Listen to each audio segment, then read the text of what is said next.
You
get the small one.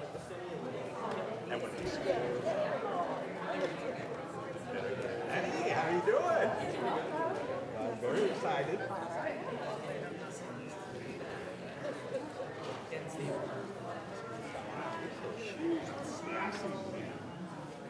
Maybe I better sit on the other side. Back here.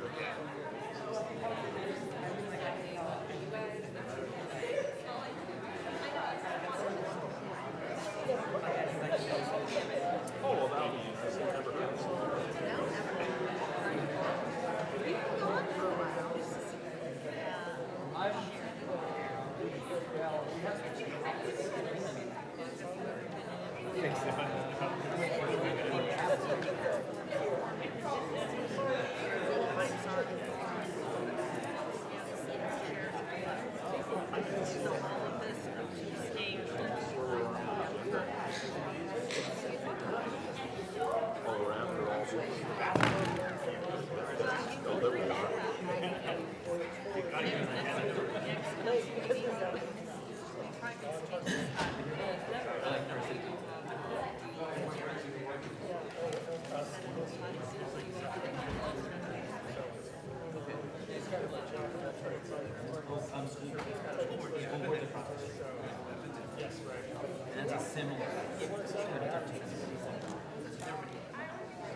Why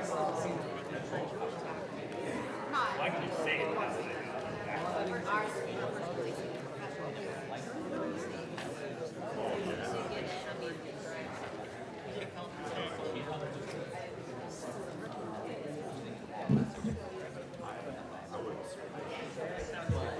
Good evening.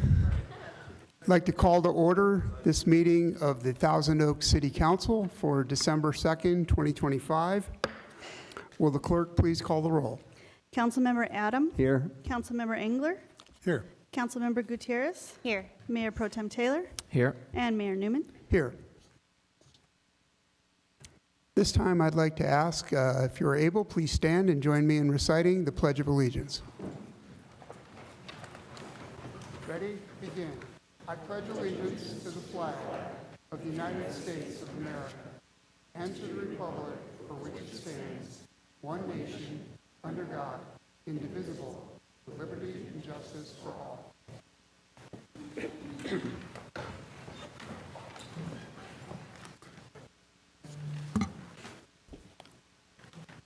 We do have an AB 2449, our announcement tonight. Items 13A and 13B, which are the FY 25-26 Community Sports Grant recommendations and the City Investment Review Committee Annual Report, will be moved up on the agenda and heard following the consent calendar.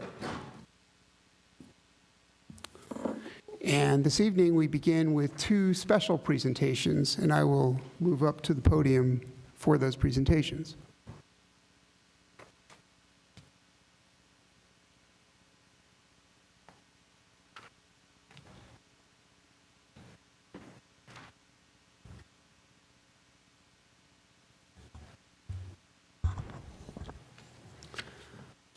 Our first special presentation tonight is to recognize an outgoing member from the city's Investment Review Committee.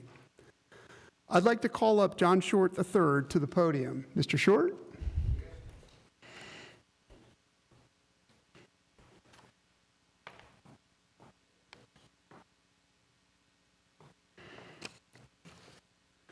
The committee provides critical financial review and recommendations to the City Council, including an annual review of the city's investment policy. John was appointed to the committee in 2007 and has provided 19 years of distinguished volunteer service. He is one of the longest-serving committee members in the history of the city.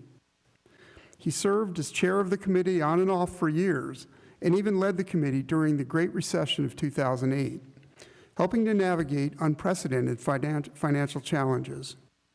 John provided invaluable guidance to the City Council throughout his tenure and demonstrated a profound commitment to the financial well-being of the community. Thank you so much for your service, Mr. Short. I'd like to present you with this commendation on behalf of our City Council and show our appreciation. Thank you. Thank you, sir. Appreciate you. Thank you. Thank you. And if you'd like to say a few words at this time. I do, and it's less than 2 minutes. Awesome. Good evening, Mayor, City Council members, and staff. I wrote this speech Thanksgiving morning, and I was sitting in my office reflecting on how thankful and blessed I've been to live here for the last 30 years. It's given me an amazing opportunity to serve the community, as well as being the president of Thousand Oaks Little League for 13 years, vice chair of the Park District, chair of the 50th anniversary parade, the founder of the Sergeant Ron Helis Ride for the Blue 10 years ago when we raised money for mental health and resiliency training for our first responders. I have had the distinct pleasure to serve the Investment Review Committee for the past 19 years, and I will continue to serve the community as it has provided much for my family. We all live, work, and play in the Conejo Valley, and a special thanks to those that are currently volunteering throughout the community. To our first responders, Sheriff's Department, Fire Department, EMT, and paramedics. These are the men and women that go to work each day knowing they may not return home to their families at the end of their shift to keep us out of harm's way. And finally, I'd like to thank my family, my son Johnny, daughter-in-law Haley, my son Daniel, his girlfriend Brianna, my son Chris, and last but not least, my wife Sue, for supporting me, or she might say, putting up with me, and being my biggest advocate along the journey to serve this wonderful community for the last 30 years. My only ask is those in the audience and those watching on TV, take the time to give back, to take time to volunteer. It takes a village to live in a magical place we all call home.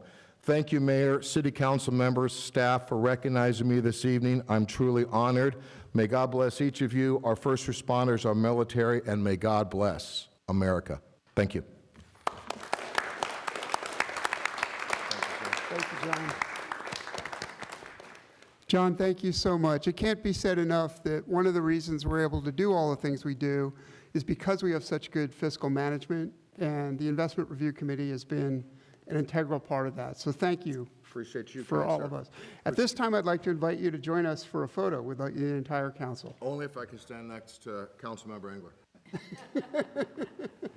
It's a deal. All right.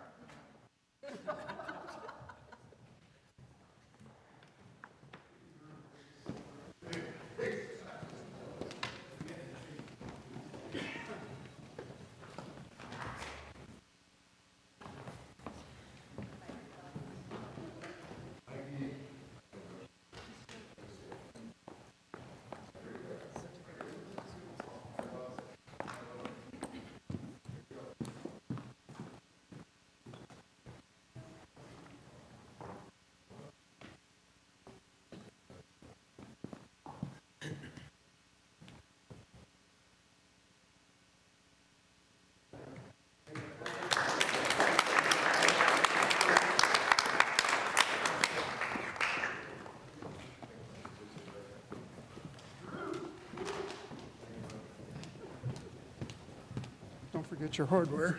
Loving you. Thank you, kind sir.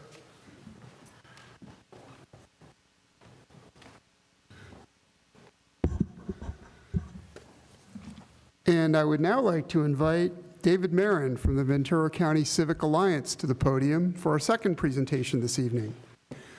David is the Vice Chair of VCCA, and he's here tonight to share its State of the Region report. Welcome, David. Thank you, Mayor.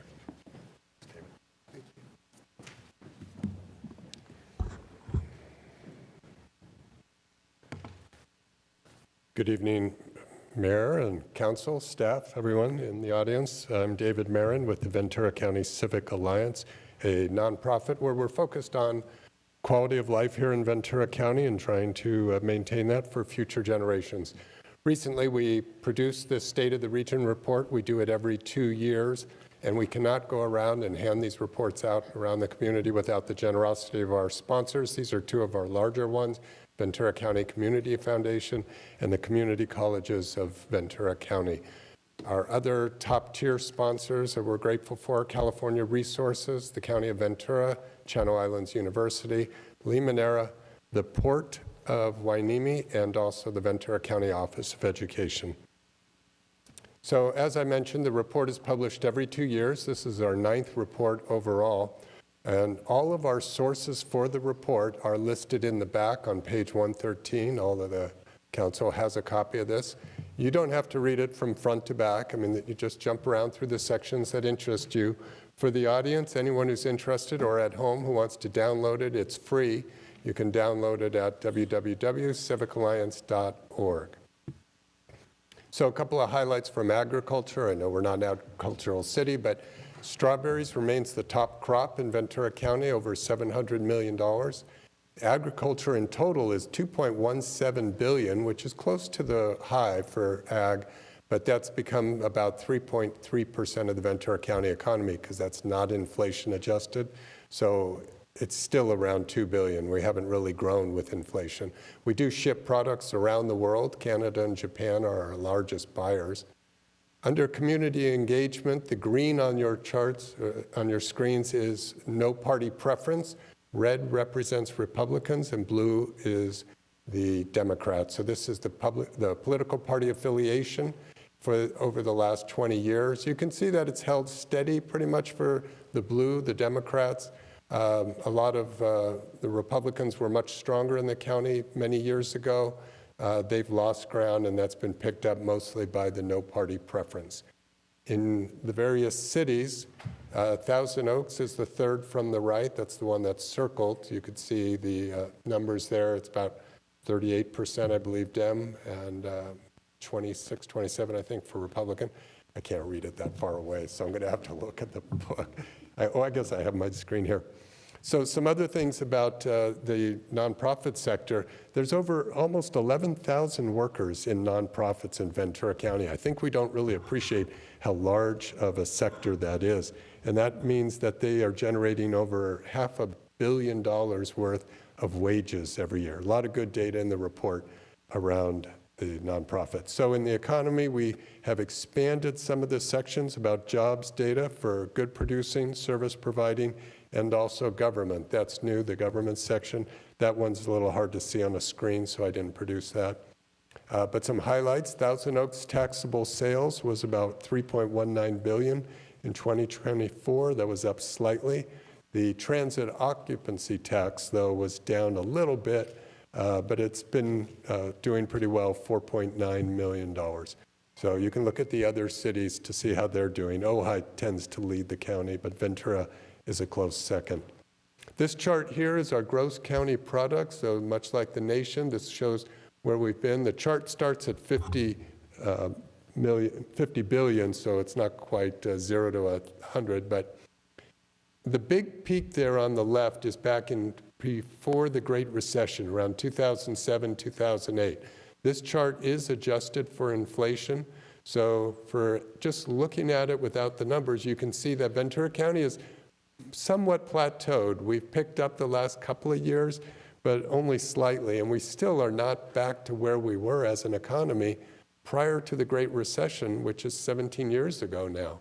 So this is an important issue that we have to grow our economy. Certainly the growth of Amgen here in the county is an important marker that will help. Education, I know you don't work with education, but I thought this chart showing that the public school enrollment has peaked long ago and is starting to decline. The top line up there is the K through 8, and the green is grades 9 through 12. But the fascinating thing here is back in 50 years ago, our population was almost half, about 400,000 in the county. We're up a little over 800,000 now. So we've doubled population-wise. But the number of students in K through 12 went only from about 107,000 to 120,000. We are just not having enough children anymore in Ventura County. This chart breaks it down for 4 of the larger school districts. So if you're reading the chart on the screen, it's 2021 is on the top, going down to 24. So for each of these districts, you can see a decline in the number of students. Your Conejo Valley went from 15,000 in that purple row, 16,700 to 15,700. Oxnard Union, Simi Valley, Ventura Unified, all have seen dramatic drops in enrollment. And I'm often asked, well, is this because of homeschooling or other things? But there's just not that many students in homeschooling to make up for these numbers. So it's a significant, I think young people are waiting longer to have children, and so less going to schools. Here's some highlights, though, from land use and housing. Housing starts are back up around the county, so that's good. It's the highest since 2017. Home ownership in Thousand Oaks continues to be very strong. 70% of your residents own the home versus 30% that are renting. And the median home price in June was $1.2 million for TO, which is sort of plateaued across the county. Hopefully that's sort of good news to make it more affordable. All of this is in the report. You can dig as deep as you wish. But one chart to show you is apartment rents. So the upper line there, the blue, is the cost of apartments, and that's gone up to about $2,800 now for a 2-bedroom apartment. I'm sure all of us can remember when that was a very expensive mortgage. Now it's just renting a 2-bedroom apartment, $2,800. But it has started to dip a little bit, and that's because the green line there represents occupancy. So or vacancy rate. So there are now more apartments available, which does not give the landlord as much power to raise prices. So more apartments is good. But one thing that's interesting in Ventura County is 30, 40 years ago, we built twice as many houses, single-family residences, compared to apartments. But that is now flipped. We are now building twice as many apartments as we are houses. Natural resources, Ventura County still a wonderful community, great air, oceans, everything. This shows the water usage in Ventura County, and Thousand Oaks is circled there. It's crept up, I think, for everybody a little bit, but we'll see how it goes over the next couple of years. Public health, this is the one I really want to try and make my point again as far as the birth rate. When I was here 2 years ago, I was showing you that we had dipped below an average of 10 births per 1,000 residents. That's half of what it was back in 1990. So I think some of the causes, obviously, are young people are waiting longer to have children. When they do decide to have children, they may only have 1 or 2 as opposed to 3 or 4. We're also seeing that young people are moving away because of the cost of housing. So if we could bring down the price of housing, if we can make it more affordable for young people to live here, obviously wages are good, but the cost of living is high. And I think one of the solutions, if the council would just make childcare free, you could attract a lot of young people to Thousand Oaks. But the cost of childcare could be $1,200, $1,500 per child. So we have to bend all of those factors to make it so our young people will stay here, because we cannot keep getting older. This shows the average median age countywide, so it's hard to see, but back in the year 2000, it was 34.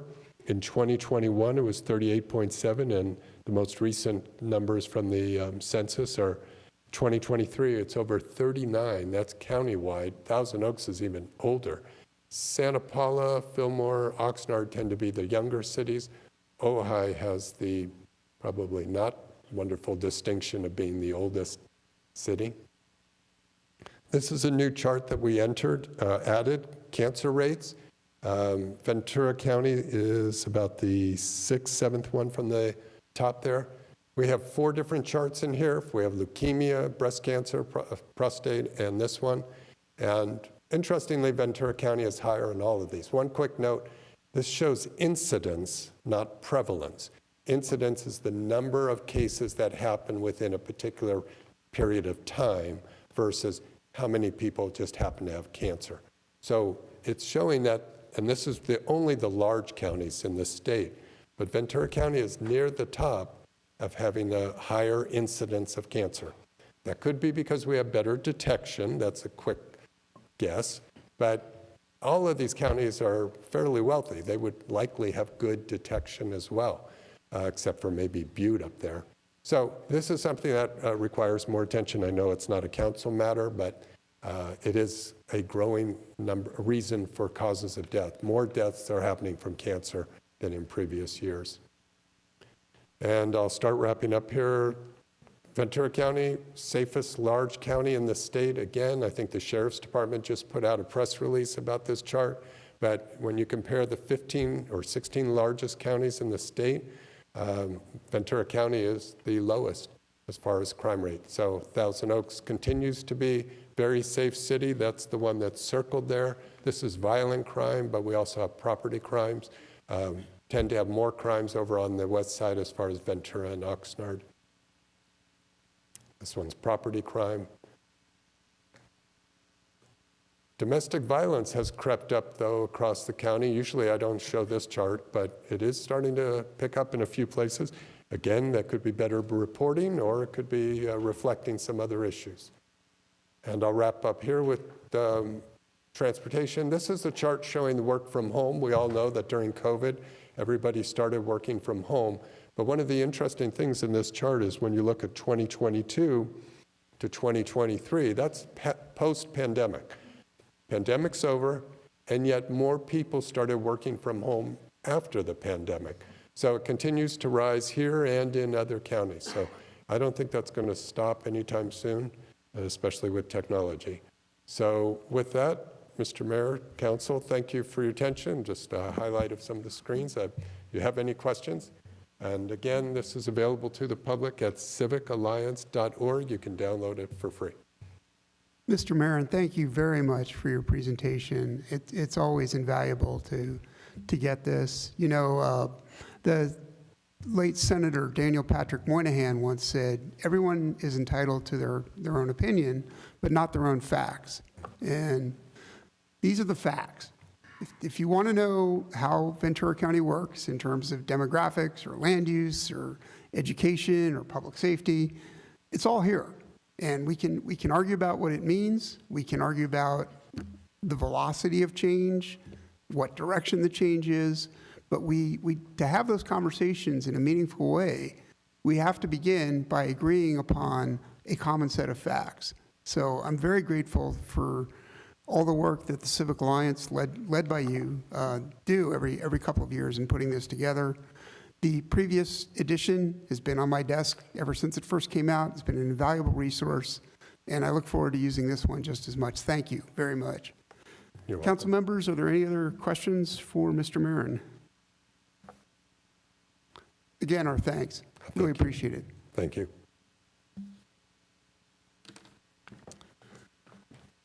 We move next to our consent calendar. Council members, are there any questions or items to pull? Mr. Mayor, Oh, I'm sorry. Sorry, I skipped right over public comments. My apologies. this is the time and place for public comments. Speakers are requested to state their name and community of residence for the record. 6 individuals have requested to speak, and pursuant to council standards, speakers are allowed 3 minutes. The yellow light displays when you have 1 minute remaining. Thank you, Madam Clerk. We have 5 in-person public speakers tonight and 1 remote. So I will call the 3 speakers at a time. I'll ask the 2 speakers who are on deck, as it were, to make your way to the 2 chairs here behind the podium so that you're ready to go when I call your name. I'll also ask everyone to please refrain from applause or other audio, making other noises. If you want to do jazz hands or thumbs up, thumbs down, that's fine. But I want to make sure everyone here is heard, has a chance to speak, and can do so in a safe space. So our first 3 speakers this evening are Joseph Dubinsky Jr., Josh Gray, and Laura Tribble. Mr. Dubinsky.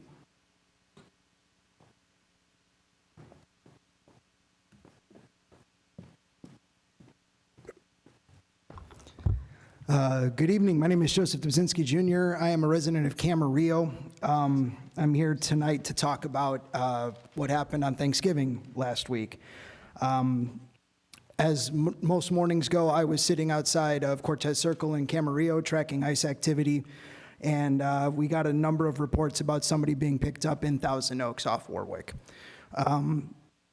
The pickup happened early in the morning between, I think, 7 and 8 by the time the person was picked up and then brought back to Cortez Circle. I had planned to only be out at Cortez Circle until about 8 a.m., but ended up staying until about 10 or 11 a.m. because once the person was picked up, the family came and looked for them at Cortez Circle.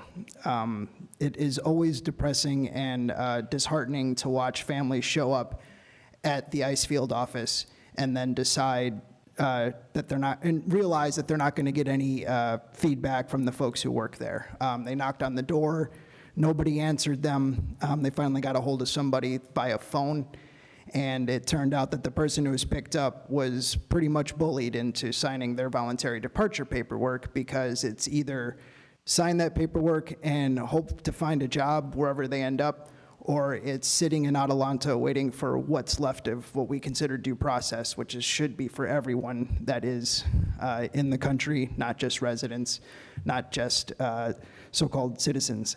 I cannot tell you how much it ruined my day, and I'm not the person who is directly affected. It's something that is going to increase. ICE has talked about raiding churches. They've talked about hunting people on holidays that we would normally consider sacred. And unless we do something about it, it's going to continue to get worse. That being said, I know that there's very limited actions that can be taken by the city council, by the county board, and by law enforcement.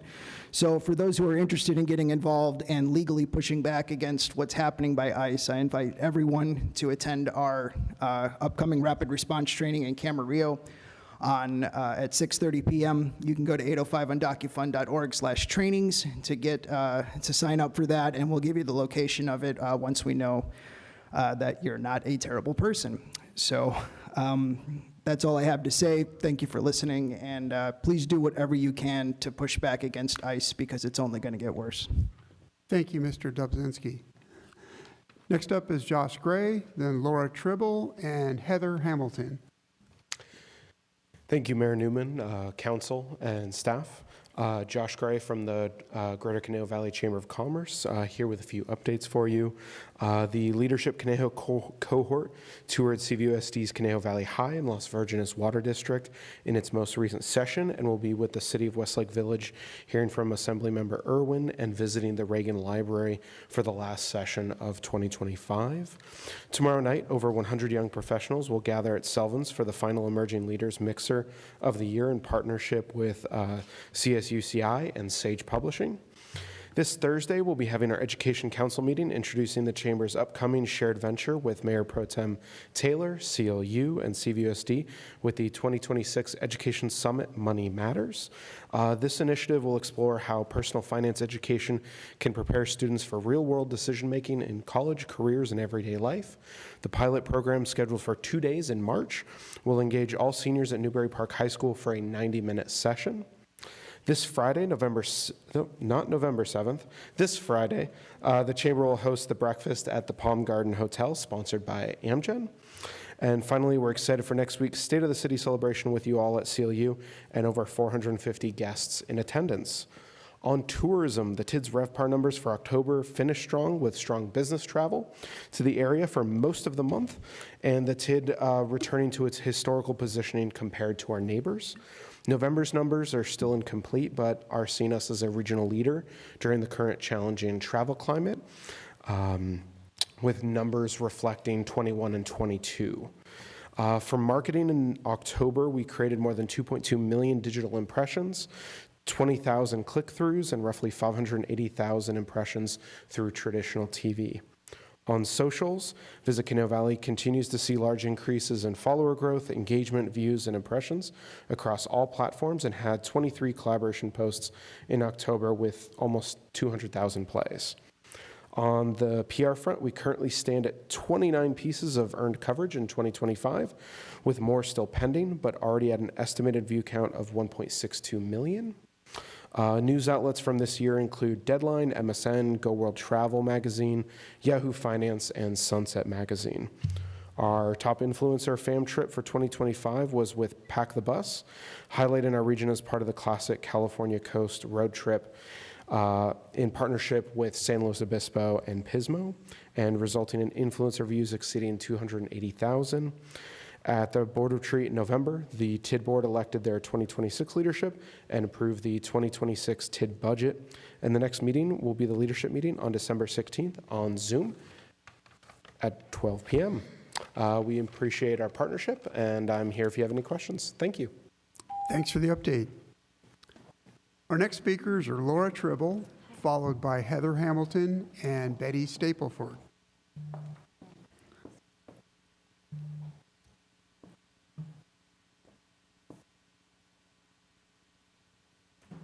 TOTV will have something to show.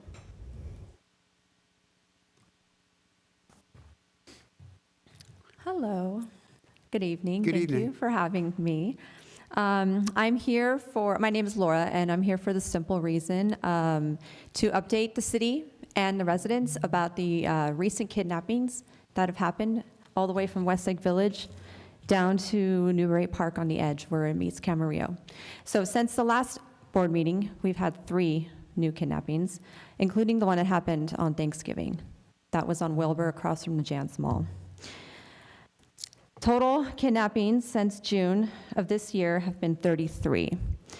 And I would like you to notice on the projector, can they not see it right there? They can't see it here though? Okay. So if you've noticed, the kidnappings are all happening within a mile of the freeway, all but 2. And I want this to be noticed because it's indicative of the fact that these are not planned, warranted kidnappings. These are people using easy access off the freeway to grab and racial profile our citizens who live here and pay taxes here and have families here. So as we enter into the holidays, I hope everybody remembers when they're enjoying their time with their family that there are 33 residents of the Conejo Valley who won't be enjoying their time with their family this holiday season. Thank you. Thank you. Our next speakers in person are Heather Hamilton and Betty Stapleford. Hi. Good evening. My name is Heather. I come tonight as a mother of 5, as a neighbor, and as someone who cares deeply for the city, and as someone deeply concerned about the dehumanization happening in our community. I want to speak to the people on the council who have stepped up for our vulnerable neighbors. I've seen you out there in the community, listening, helping, and protecting families. And after Thanksgiving last week, I wanted to come here just to say thank you. I'm also here because on Thanksgiving morning, super close to my house, a day meant for gratitude and family, a human being in our community was taken. And while many of us were preparing meals, someone's family was being torn apart. And here's a reminder we all need to hold on to. People do not choose to be marginalized. People do not choose poverty. People do not choose the neighborhood, country, or skin they are born into any more than we did. And yet their entire lives, their safety, their families, their future are determined by circumstances none of us earned. Every one of us in here is because of luck. We didn't earn where we were born. We didn't earn the safety our kids sleep in. We inherited it. And if anyone believes their circumstances are blessings or favor and does not use their influence to protect the marginalized, that belief becomes nothing more than a clanging gong, noise without love. Our community is watching institutions that should be defending the vulnerable people. Instead, they lead them out to dry, turning human beings into political footballs. I want to thank the people in this room who refuse to do that, those who show up, who protect families, who choose courage over cowardness. Your integrity matters, and it is seen. This is December, a season when many reflect on hope, dignity, generosity, and the responsibility we have towards one another. A season centered around a child whose family fled danger and survived only because ordinary people made room for them. If our values mean anything at all, they must mean something here. And if anyone doubts that marginalized families are being harmed, I challenge you to talk to your neighbors, show up in places you wouldn't normally go, listen to people living in fear. What happens on the streets is very different from what happens inside of insulated spaces, and what is happening out there requires moral clarity from in here. Your calling as leaders is to protect the vulnerable, to ensure no child grows up afraid their parents might disappear, and to refuse to let human beings be used as political weapons. To those already doing that work, thank you. And to those who need to rise higher, the invitation is here. Thank you. Thank you, Ms. Hamilton. Our final in-person speaker tonight is the Reverend Dr. Betty Stapleford. Reverend, good evening. Thank you. And I had no idea that everyone else would be talking about the same thing I was talking about. I am a clergy member, a person of faith, a 27-year resident of Thousand Oaks, and I'm certainly concerned about the incident that has already been described. And not to belabor the point, while the rest of us were thinking about Thanksgiving and filling up our bellies, there was someone out in a residential neighborhood of our town on a sidewalk, not having any idea about what was coming next into his life.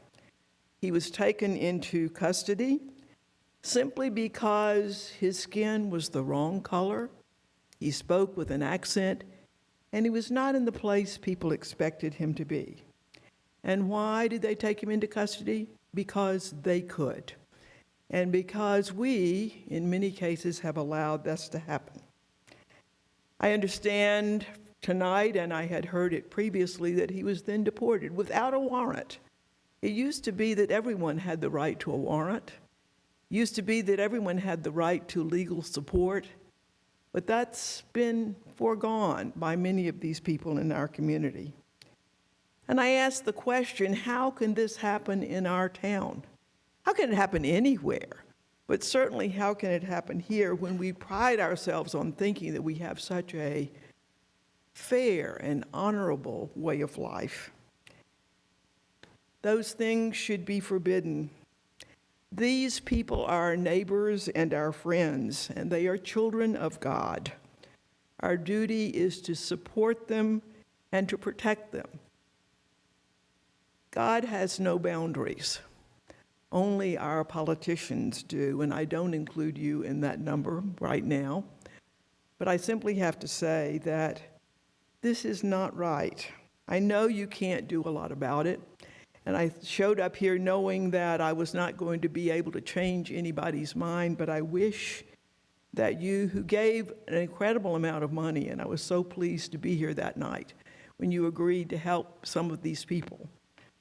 But that's not going to help this young man who now is in a country that he probably hasn't lived in a very long time. So I simply say to you this night, we can't stand aside. We can't be quiet. We can't let incidents like this be covered over. We've got to do something. And so I ask all of you in whatever way you can, and all of you in whatever way you can, to love and care about these people in our community. Please, please do that. Thank you, Reverend Stapleford. Last and certainly not least, we have a speaker remotely, and that is Rosanna Guerra. Please go ahead.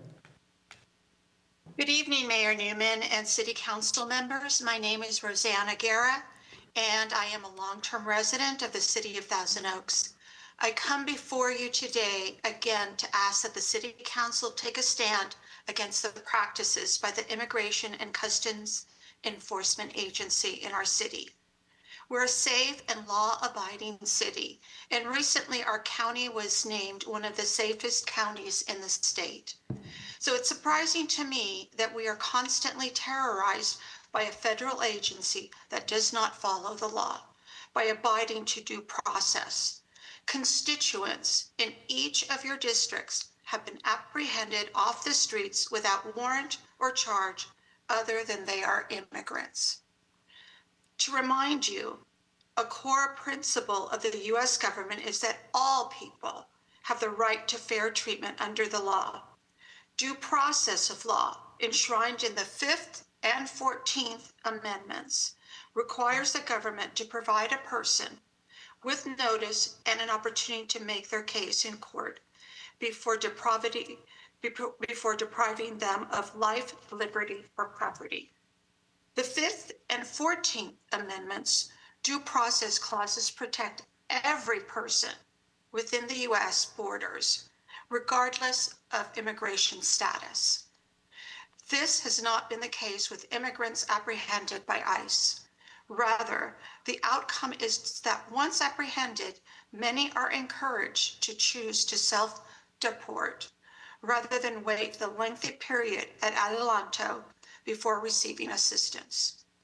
Silence is complicity. There are many examples of families being torn apart, left shocked by the experience of having a loved one taken. I am hoping that the City Council adopt a resolution that ICE is not welcome in Thousand Oaks. So far, City Council as a whole has been silent with regard to making it known that the practices used by ICE violate the very tenets of our Constitution.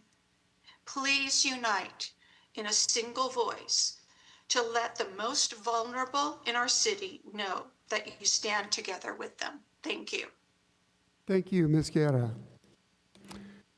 Madam Clerk, do we have any other public speakers? Very good. I'll turn now to Mr. Powers for any response. No follow-up. Thank you. All right. Thank you all for speaking and coming to our meeting this evening. Thank you. We now go to the consent calendar. Council members, are there any questions or items to pull? I will request we pull item C, 9C. So, and I will entertain a motion on the balance of the consent. Mayor Pro Tem Taylor. I'll move the balance. Mayor, may I also pull another item? Sorry. Sure. 9F. Will the Mayor Pro Tem accept a friendly amendment to exempt 9F from the balance? I will accept and move the remainder. Very good. Any discussion on the balance? Will the clerk please prepare us for a vote?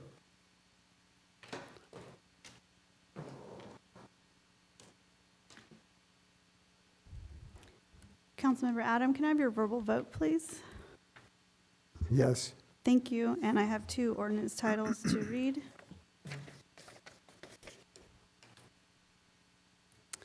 The first one is an ordinance adjusting and setting rates and fees of City Water Division uncodified and amending Thousand Oaks Municipal Code Title 10, Chapter 2 regarding water utilities. That's ordinance number 1743-NS. And the second ordinance is an ordinance adjusting and setting rates and fees of the City Wastewater Division uncodified and amending Thousand Oaks Municipal Code Title 10, Utilities, Chapter 1, Wastewater, ordinance number 1744-NS. Very good. We'll next move to item 9C. I requested that this item be pulled because it puts this council in between a rock and a hard place. Normally, this would just be a routine item. The state updates the fire codes and building codes every 3 years regularly. And the state law requires us to align our city law with those state updates. And that's normally just a routine thing. However, this year, the state has not finished its work. There is essentially a placeholder on page 85 of the county fire protection district is the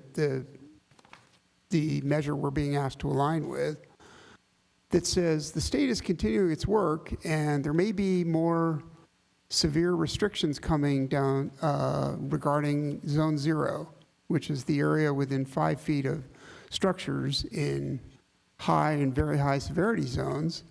And if those measures are more severe whenever they are issued by the state, we automatically enact them. So on the one hand, we're being asked to do this routine thing, comply with state law, something that our oaths of office require us to do. We don't get to pick and choose which laws we like and don't like. We're going to follow this one and not follow that one. We don't have that choice.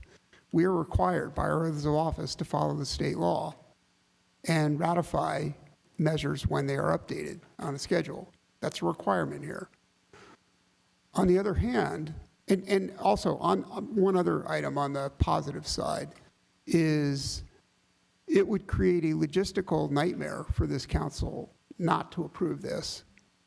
Our community development department would have a problem with builders who come to apply for something. If we don't approve this tonight, the existing 2022 rules would still be in effect, except on larger projects, the county fire department comes in. They've already ratified the newer 2025 rules. So what's a builder to do? The city would tell them on the one hand, use the 22 rules, only to have the fire department come in later and say, no, we have a different set of rules, 25 rules, you have to change that. There needs to be one set of rules at a time, and there needs to be clarity around that. Builders need to understand that. So it's a logistical problem not to have alignment between all the different sets of rules. Those are all the reasons we should vote for this. Now, there's a big reason we should not vote for this at all tonight, and that's that the state hasn't finished its work yet, and we don't know what Zone 0 will do. We do know it's very problematic. We do know that CAL FIRE is already in a lawsuit where a judge in a different state court has said, hey, CAL FIRE, if you enact Zone 0, you're actually making wildfire problems worse. We do know that the county fire chief, and the VCFD is the responsible agency for fire prevention and protection here. We do know that its chief, Dustin Gardner, told the County Board of Supervisors on October 21st that, as written, Zone 0 will not work. That's a direct quote, will not work. And I'm concerned as well that we will have a big problem for our residents if Zone 0 goes ahead as written. In that I really don't know what to tell our residents who, when we told them 2 years ago, you should rip out your lawns and put in drought-tolerant landscaping, and thousands of them did. Heeded the call, did the right thing, spent tens of thousands of dollars each on landscaping. What do we now tell them? That the rules have changed? Were we wrong then, or are we wrong now? And we don't know what's going to happen. If we sign this tonight, the state could say, you know what? Our beloved coast live oaks and valley oaks are the problem, and you have to remove every single one. I don't think they will do that, but they could. And that's the problem of signing this placeholder thing. So I don't sign blank checks with my own money. I'm certainly not comfortable doing it with your money, you the residents of Thousand Oaks. So I feel a bind here. On the one hand, I have this legal statutory obligation to vote for this, but on the other hand, I don't even know what I'm voting for. So I'm going to abstain on this measure because I want to see what it is I'm approving. And I'm saying that as someone who has approved stuff I really didn't like before, but at least I knew what I was voting on. I don't know that here. So with that, I'll open it up to council discussion, any response or motion. Councilmember Engler. Thank you, Mr. Mayor. I do have some association with fire codes, having lived that life for a bit. I do know that fire codes are not easy to read. Any building codes are not easy to read. They are modified within themselves. They can be difficult to decipher. However, I also know, especially with fire code, that every code has a disaster behind it. The reason our doors swing out is a result of a fire in Boston about 70 years ago. The reason we're looking at Zone 0 now is and the new fire code goes heavily into the different impacts of the high fire zones, is that we've had a series of disastrous fires resulting in both loss of life and extensive loss of property. So I think the state is looking at how to assist local areas in protecting themselves from fire. That said, I do have a couple of questions on it. In that, as I read through it, and I did read the whole new code as presented to us, I had a question, and perhaps our staff can help answer it, or I see we have our fire people here, in terms of when, it's very plain in the code, new construction, the code applies.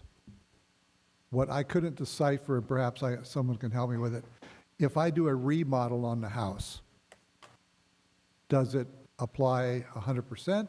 Does it apply if I do certain amount of remodel? Is there a trigger point at which it becomes useful? Similar to what in the code it has, if you do a remodel to your house and you pass a certain percentage of improvement, you have to sprinkler the house. Does that hold true with what we have going here with this code? Good evening. Mr. Franco, this is Teo Franco from CDD. Good evening. Good evening, Mr. Mayor. And our building council official, members. yes. I'm sorry? Our building official. Thank you. On behalf Yes. of the city. So the state code is very general on where these apply, right? So it basically says everywhere. What the ordinance does, just gives examples, and that actually helps us enforcing that, and the fire department, of course. Now, the way they apply, though, to answer your question, if you'd have an addition to a home, the zone 0 would apply to that addition. So if the addition is in the back, but nothing happens in the front where maybe you have a fence that connects to the house or other, say, combustible materials, that should not apply. That only applies to the addition. If it's interior remodel, nothing happens. If it's a window change out, nothing happens. So it's just the area that is considered to be the new construction part of an addition, perhaps, not the entire dwelling that would be subject to the new code. Correct. This is how we understand it. So if I were to do say I needed to put a new roof on, I had a leak and I'd got to put a roof on, does that then trigger the 0 zone and the new code as far as boxing eaves and the new screens and everything else? Or is it simply replacement of the existing surface of the roof? That does not change. Will stay exactly the same it is today, so it'll be a simple permit to change the roof. The way we should look at this is whatever is being sent to the fire department for their approval as part of the process, the permitting process. And to give an example, an addition to a residence needs a fire review, and that will be actually subject to Zone 0. Now, it's only the addition that's being subject to Zone 0, as I mentioned earlier, but a re-roof, a water heater, improvements to the home, inside the home, those will not trigger these requirements. And in terms of enforcement of this code, is that default to the city, or is it, I believe I read in the code that it was the fire marshal or his designee would be charged with enforcement of the code? That is correct. That is 100% the fire department. And they'd also do the plan check. In other words, do everybody a favor. As if I come into you with a proposal for an improvement to my property, what agencies are involved with the plan checking? Besides ourselves, we'll have, depending on the project, if it's a residential project, it would be only the fire department, the school district for the school fees, and then the park district for the Quimby fees.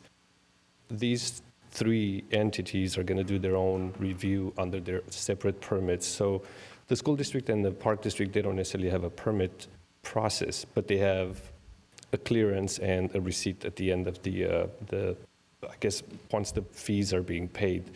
The fire department has a process similar to our permitting process. So the customer is being told that they need a fire clearance by us. They present drawings and an application to the fire department, and they go through a review process. Okay, so anybody could expect that process to occur, whether we have this new fire code or not. That's the typical process. That's what we follow today, yes. Very good. And I'm speaking strictly for residential. Residential, yeah. And of course, as I said, the code is playing new construction. If I were to buy a piece of property and go from scratch, so to speak, that would be subject to the entire code. Correct. Thank you. You're welcome. Mr. Franco, before you go, if I may, I just have a follow-up question following on Councilmember Engler's line of questioning. I too read the Ventura County Fire Protection District updated resolution that we're being asked to align with tonight. I saw separate sections on page 86 of that document. There's a section for new construction and additions, which you've just been discussing with Councilmember Engler. On page 87, there's a separate set of requirements for existing construction. So even existing buildings need to do some things to meet fire department approval. But before either of those, on page 85 of the document, there is this placeholder saying, you know, the state's still working on Zone 0, and things could change. And my question to you is, do we have any visibility into whether those changes would affect not only new construction or additions, as you've been discussing, but also existing structures? Could the law change that way, given this placeholder? Yeah, that's a very good question. And the code evolves, and we learn from, I guess, unfortunate events, like it was mentioned before. One thing that's certain is that we need to comply with the state requirements. Besides that, having a placeholder in an ordinance, it's nothing new. Every year, even though the code cycle has 3 years, every July and every January, we get updates and erratas on the code. So we had major changes in the code mid-cycle. I can think of energy code that changed drastically, green code that changed drastically mid-cycle. So this is nothing new.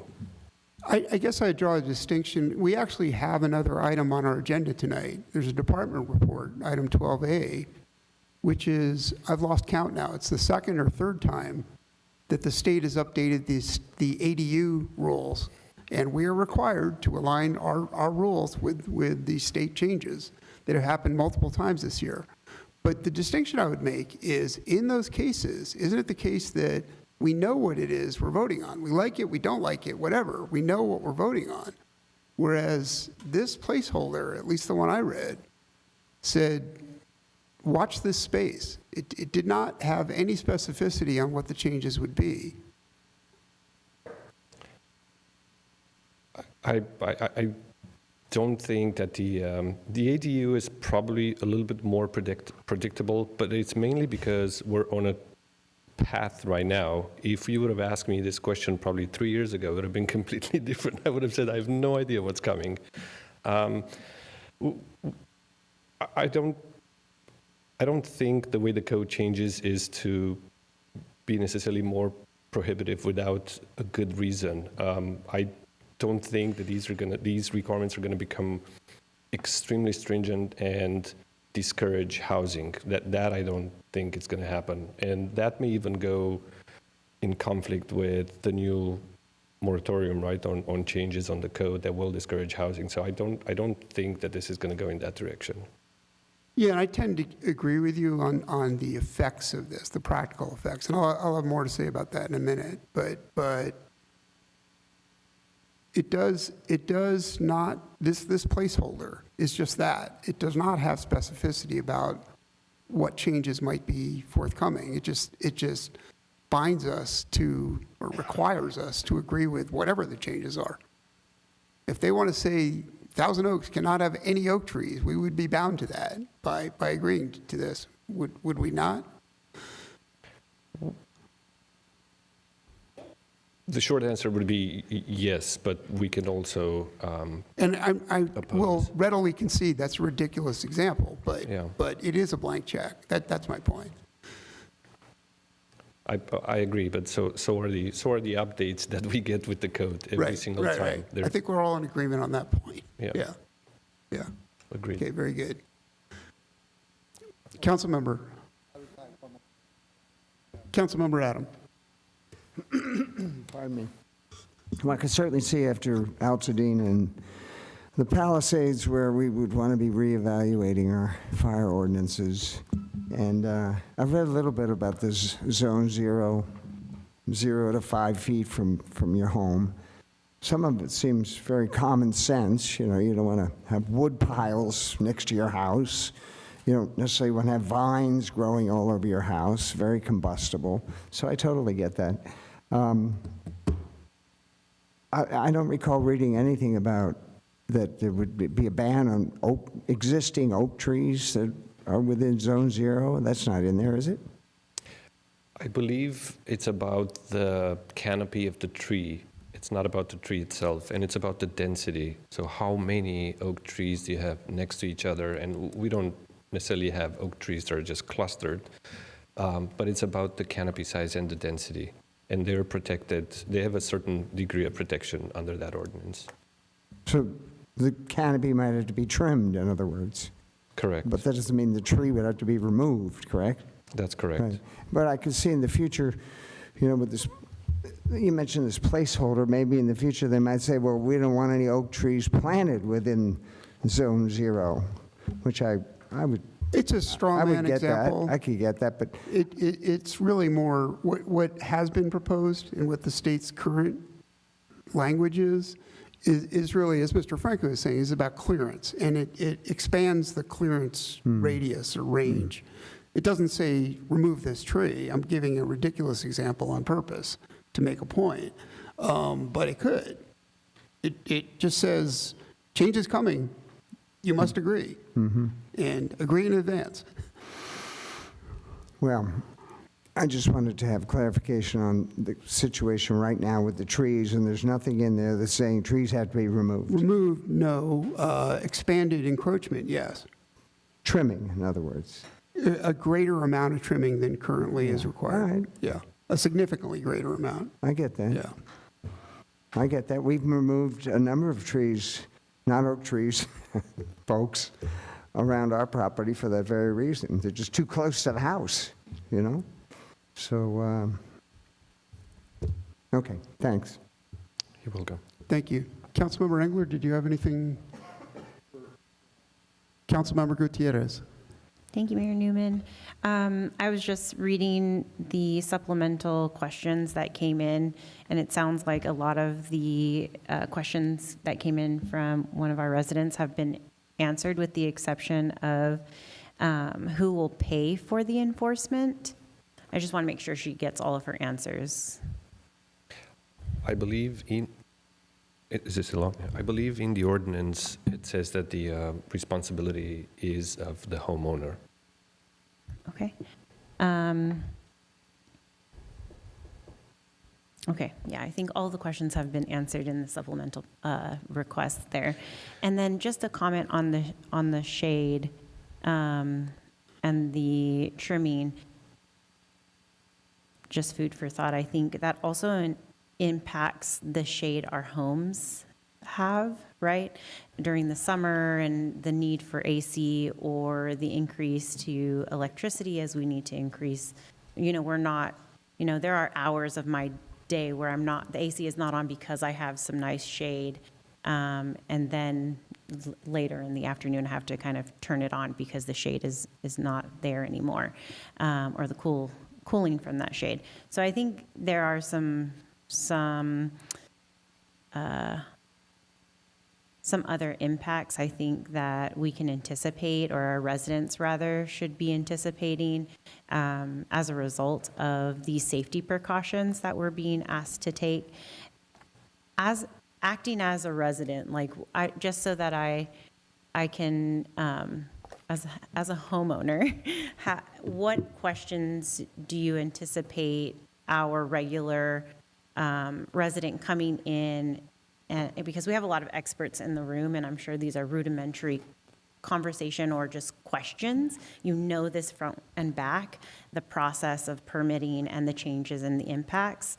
But as a resident, as a homeowner, or someone coming in to request a permit or to make an improvement, what do you anticipate that line of questioning to be? Do you think there's anything that we should be mentioning out loud now on the record for our residents to have this as reference? Or, just from the conversation that came to mind, I want to make sure that you might know exactly the line of questioning that you're going to get through the permitting process. Again, this ordinance is going to be enforced in its entirety by the fire department. I wouldn't be able to express opinions of how the tree should be trimmed, or how it should look like. We're not going to review these plans. They're not going to be for us to approve. Mm-hmm. This is going to be all fire department. I anticipate that there are going to be discussions with the fire department, and we will prepare staff to answer such questions or direct them to the fire department, but this is not for us to. For us. So the city, we don't anticipate that coming to us or being very laborsome or staff heavy there. Okay.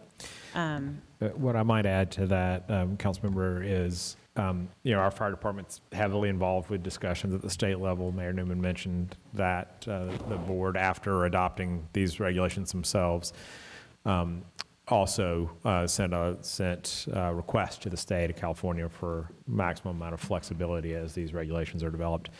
I guess the piece I would add for residents, and we share this always when we're at the counter, every project is so unique. Mm-hmm. So it's very difficult to draw one set of correlations to any one project. Setbacks are different, and neighborhoods are different, and the age of home is different. Bringing on the right assistance is always really important. Because those professionals, and that's really where this is going to be driven, and I'm sure the fire district will do a lot of outreach with those, and this is your architects, your landscape architects, other folks. They're going to be the lead drivers in this implementation, trying to help come up with smart, constructive ways to achieve compliance. And that's the one thing I have appreciated about our relationship with the fire district. We had a lot of challenges getting the Thrive Grove Navigation Center open. And one of the biggest reasons was fire code interpretations around sprinklering, deck flammability, and other things. And so we had meeting after meeting after meeting with our team, figuring out how can we do that. And Taya was there, and our reps from fire were there, and we put our heads together, and we finally came up with a plan for these tiny homes to have them, because they were having to meet a new fire code. And that's very akin to where we're at. Every time the fire code rolls around, as Teo said, there's reasons behind it, but there is more stringency, and so there are challenges associated with that. So I guess I would say, working with professionals, educating those professionals, but if I've learned anything, these regulations don't roll out fast. It takes a lot of time to sink in. I appreciate that, Drew. Also, Teo, I appreciate you giving the reference to the ADU ordinance and the changes of 3 years ago. My answer would have been exactly that. I don't know what's coming. And I think that's why this feels a little bit more ambiguous than we'd like it to be, but it's because of its early stages. I appreciate the intentionality of reaching out to the other professionals in this space so that we're not, again, unintentionally affecting business or things of that nature, and there's going to be that partnership. But thank you. Appreciate all the comments. Yeah, and just as a quick follow-up before I go back to Councilmember Engler, I want to say how much I appreciate working with our partners at the county fire department. There are two different governments involved here. The city does building, planning, that sort of thing. The Ventura County Fire Prevention District, in the form of the Ventura County Fire Department, is responsible for fire prevention and fire response. And they're the experts in this. They're arguably the world's foremost expert organization when it comes to wildfire prevention, and really appreciate the ability to work closely with them and to hear from them about the science, the logistics, the practicality of putting these new rules in place. I just wanted to make clear that there is a division of labor here, but we are partners in that. And with that, I'll turn back to Councilmember Engler. Thank you, Mr. Mayor. Just a quick, as I read through the code, it does address oak trees. I think oak trees is one of the approved plants that is very desirable because of their association in this area for thousands of years. It's a native plant that is adapted to the wildfires we have. And it does talk about heritage trees and has special carve-outs for heritage trees. So I don't think we have to worry too much about our beautiful oak trees, as long as we clean out the understory, make sure there's not plants underneath them, and that they're properly trimmed for our area. So I wouldn't worry too much about oaks. The question I haven't was asked of me. I didn't find this, but it is mentioned in the code. It talks about defensible space inspection upon sale of residential property is one of the headings of the code. And it talks about inspections needing to be done on the property prior to sale. And this person was very concerned about if the Zone Zero comes in, and what does that mean to my existing home? Will I not be able to sell the house? Is that something that you are familiar with or can comment on, or is it something that has happened in the past? We do not address resales right now. I am not aware. I know it was a process in the past, but I know for a fact that we're not addressing this in the community development. But that's something that probably fire will do. I'm going to step aside. I was hoping to hear from you guys. Thanks for coming over. No problem. Good evening. Ryan Cry, one of the assistant fire marshals, Ventura County Fire. That section you're referencing is kind of tied to the State Assembly Bill 38, which is what's triggered those at a state level. Those provisions were just kind of added into the ordinance this year to just give some clarity to the process of how we implement that state law with regards to the real estate inspections upon sale. Can you comment or elaborate on should Zone Zero come in? At what point does that come into someone's thinking on a sale of a property? Could it cause issues with the sale? How would that work? Yeah. Currently, existing structures, Zone Zero does not have. We don't enforce Zone Zero. We're waiting for the state, as conversation has been, anxiously, like everybody else, to wait to see what the state comes up with. So now those AB 38 inspections are just based on our current fuel mod clearance regulations that are already in effect in our current ordinance and being carried over to the ordinance 100-foot 34. fuel reduction areas. 100-foot fuel reductions, and it also kind of gets into some of the home hardening items, as well as, pointing out that given the homeowners' suggestions on, cleaning gutters, roofs, that kind of thing, so they can then the information can be passed on to the incoming homeowners. And in reading it, I think we have a 2 to 4 year shot clock for implementation once the state decides what the implementing measures are going to be. For AB 38? For Zone Zero? The Zone Zero.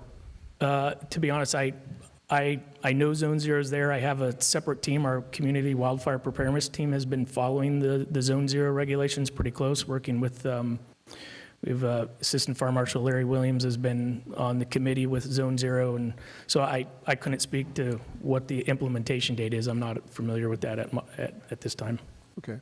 And thank you very much. Yeah, I do know that whatever regulations do come down, we will certainly have to examine our current regulations. The section Mayor was referencing was put in there as just a placeholder, advisory notice to folks as they design their moving forward designing landscaping. It's to kind of give them an advisory notice to reach out to us and work with us, and we can, if we know of anything coming down, we can kind of guide them so they're not ripping out items that they just got done put in. But certainly as those regulations come into the State Board of Forestry passes them, we will see where we need to shift our current regulations, and if we need to make amendments, we'll go through the whole code adoption process again to adopt those modifications into our code mid-cycle. Thank you. One quick, just a comment, I think, Mr. Mayor. We've been talking heavily about this residential Zone Zero and Zone Zero across the board. This code is, 140 pages or something of the code. Only about 5 pages talk about the Zone Zero area. So it's an extensive code having to do with size of roads, sprinkler systems, the water supply, all sorts of necessary and important aspects to fire prevention and suppression in our area. So I don't want to sidetrack this whole code over our discussions on our Zone Zero alone. But there are, obviously, there's questions in the community about it, and the faster we can come up with implementing resolutions, that'd be best. Certainly. Thank you, Council Member. Are there any other questions or comments? I'll just close out with Mr. Franco. Any follow-up comments? No, I appreciate Councilmember Engler's comment on what's inside the ordinance, and I wanted to emphasize that in my closing statement, that we're not only talking about Zone 0, it's about Chapter 9, which addresses fire protection. Then we have fire apparatus access and a lot of important sections that are part of this ordinance. Right. I agree with that 100%. Thank you. Thank you. So if and when the state issues these updated regulations, like them or not like them, I will vote for them because the state law requires me to.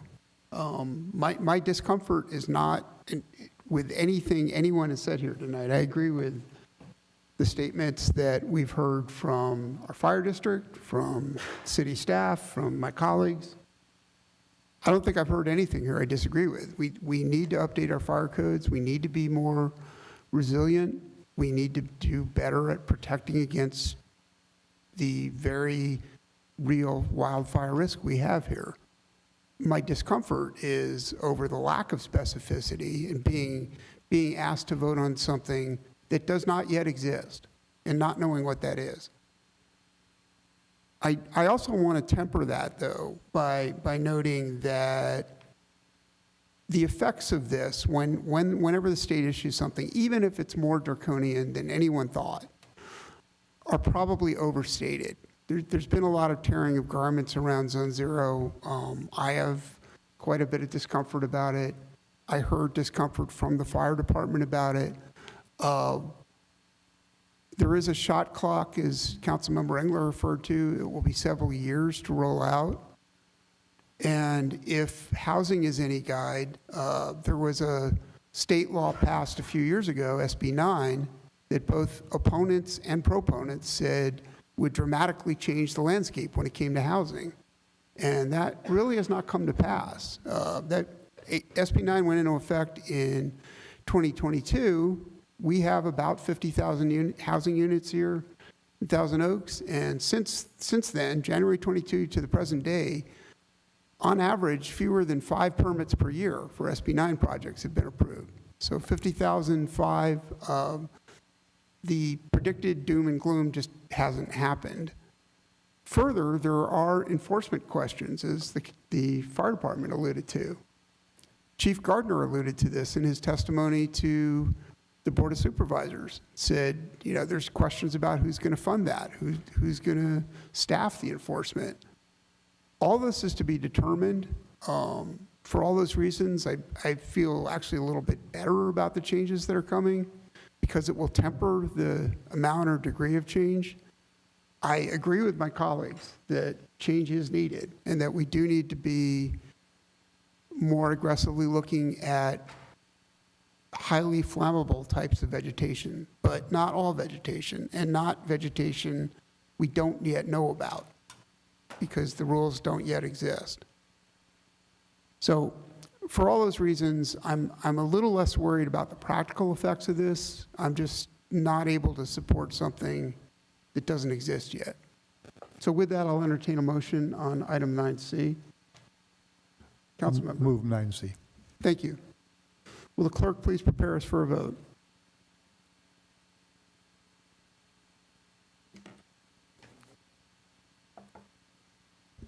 Mr. Adam? Can I have your vote, please? Yes. Thank you. And that motion passes 4-0 with Councilmember Newman abstaining.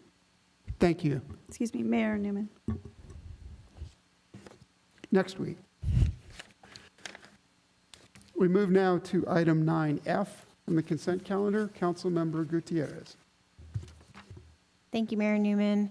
I wanted to call attention and speak to the item regarding CBDG funding and the importance of following through on allocations that had already been approved for our community's benefit. I thought it did not serve this work justice to just push it through with the consent calendar, and so I wanted to pull it for that reason. For many of our local social service nonprofits, these funds are not abstract numbers. These are the difference between keeping programs open or cutting support that our families in our city count on. These organizations have been the ones quietly filling in the gaps in services for decades. And I can think even to my own childhood how these organizations kept food on my table and quite literally put a roof over my head and my family's. They support our seniors, working families, our youth, unhoused neighbors, and survivors who are doing their best to make ends meet. And with the changes coming from the current federal administration, many of these same organizations are now facing new uncertainty about future funding, and that's why it matters that we as a city hold steady, and distribute the dollars that have already been allocated here at home.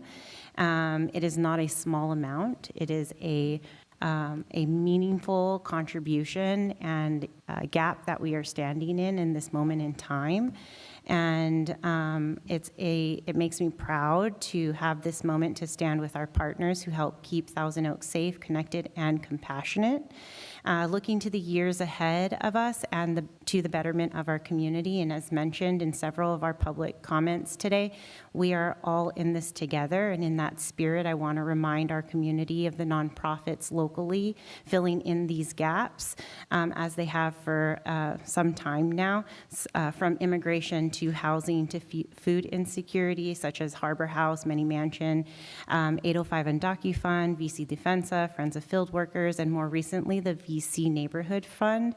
They strengthen our social infrastructure, and I'll further remind and extend the invitation to give of your volunteerism, your voice, and your donations.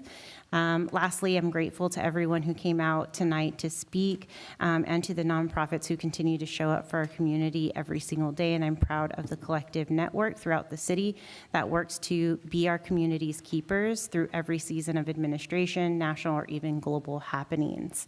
So I'll open. Thank you, council member. Would you like to make a motion on that item? Sure. I'd like to move to approve as recommended by staff. Very good. Any discussion?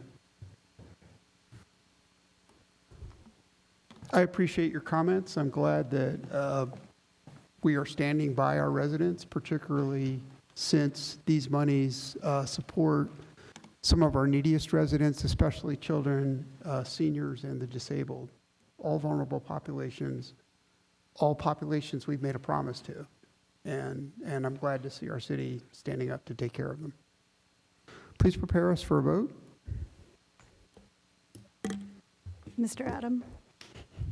Al? Yes. Thank you, and that motion passes 5-0.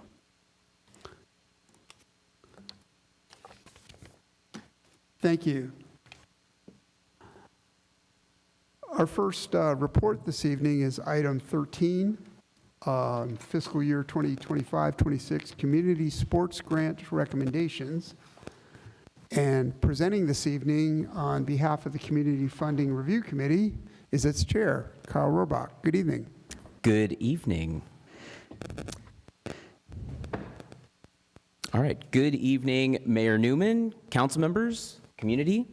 I am Kyle Rohrbach, and I serve as chair of the Community Funding Review Committee. With me tonight is Vice Chair Kate Marley. Hi, Kate. And it is my pleasure to present the Community Funding Review Committee's recommendations for the city's fiscal year 25-26 Community Sports Grants, also known as the CSG grants. So, as you know, $100,000 of annual funding for the Community Sports Grant Program is included in the city's adopted fiscal year 25-26 budget.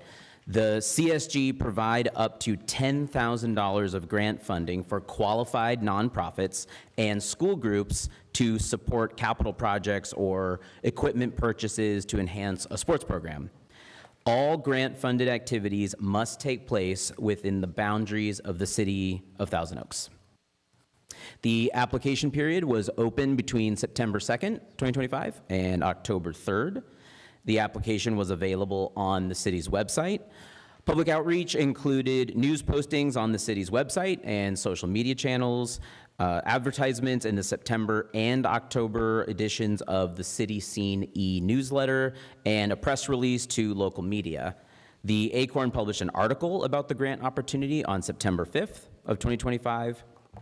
And additional outreach included sending emails to our previous sports grant applicants and recipients, as well as school administrators and booster clubs within the Conejo Valley Unified School District. Staff held an application workshop for the fiscal year 25-26 community grant program on February 4th of this year, which was recorded and remains available for viewing on the city's dedicated grant website. The Community Funding Review Committee members independently evaluated 26 complete applications using predetermined scoring criteria based on requirements in the grant application. On October 29th, 2025, the CFRC met to discuss the combined committee members' scores of the applications.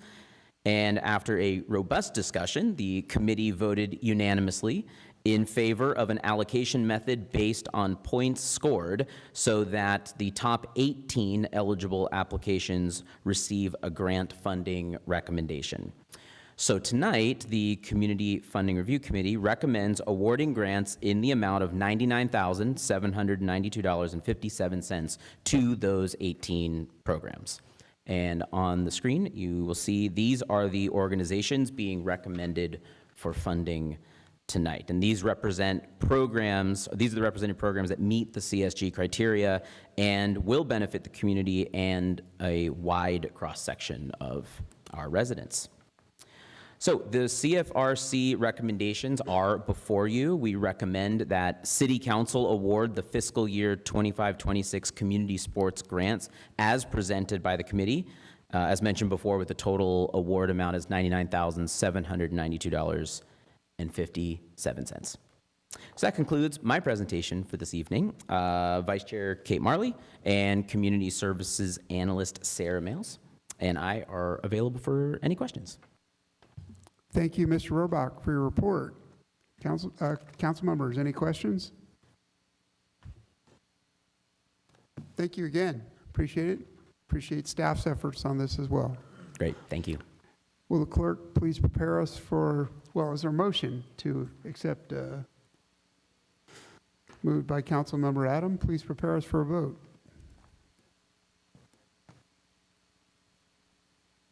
And that motion passes 5-0. Very good, thank you. Our next commission report is item 13B, the City Investment Review Committee Annual Report.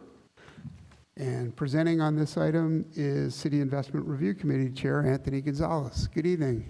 I know you've all been excited to talk about municipal bonds, so thank you for staying tuned. This is an exciting time. I'm here to represent the Investment Review Committee. City Council established the five-member advisory committee in '97 to monitor the Treasury's compliance with investment policy and to recommend changes to investment policy as they come up. The committee provides quarterly updates and annual summaries to City Council. Members must reside and have experience within finance and investments, and they must live here in Thousand Oaks. Members are appointed to serve a 2-year term with staggering expirations. Current members are myself, Davin Carey, Sheila Moore, John Short, who we all know, and Cody Sorensen. The city's portfolio is comprised of approximately 180 securities, primarily fixed income, debt securities issued by the U.S. government, and other government-sponsored securities. The city uses the state pool and joint powers authority pools formed by local agencies for its daily cash flow needs. The investments are laddered across a 5-year time horizon set by the state and the city's investment policy. This provides liquidity while still allowing purchases to be made across the yield curve. The committee meets quarterly and as scheduled and submits reports of its findings to City Council after each meeting. Meeting agendas and summary notes were provided to the council members and are available on the city's websites. You, the public, are all welcome to join our committee meetings if you'd like to. The committee's quarterly reviews reflected the city's portfolio and its diversified pool of low-risk investments that are in compliance with the city's policies.